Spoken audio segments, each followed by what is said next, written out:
सरांना आणि माझ्या भगिनी म्हणजे आणि बंधू पण आहेत. तर खूप सांगण्यासारखं आहे. फक्त एकच सांगते त्यांचा मुद्दा, कारण ते एवढे आत्मीयतेने काम करत होते. म्हणजे मला कुणी मोठं म्हणावं, मला कुणी खूप माझे जय जयकार करावं असं बिलकुल नव्हतं. काय ताई तुम्ही होतातच ना.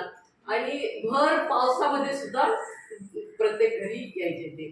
तर एक उदाहरण सांगते. माझा मुलगा तेव्हा नुकताच 8वीला होता, माझा बरं. मोठा मुलगा. ओके. म्हणून मला हे का काढण्यासाठी, कारण बीज पडतं तेव्हा ते खडकावर जर पडलं तर उगवत नाही.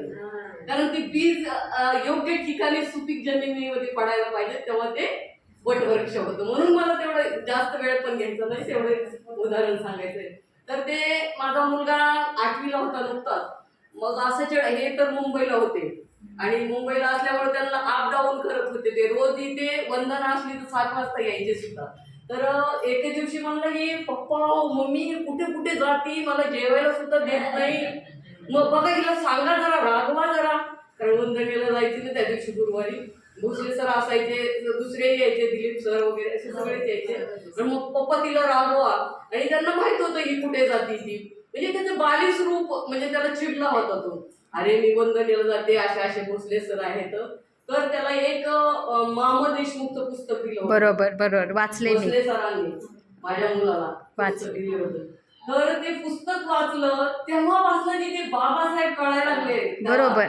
आणि तो आता सध्या विपशी साधक आहे आणि साधू साधू साधू. म्हणजे इंजिनियर असून तो कुठलेही पैसे लाचून उपत खात नाहीये. किती छान. सन्मार्गाने काम करतो तो. मला ते उदाहरण सांगायचं बरोबर.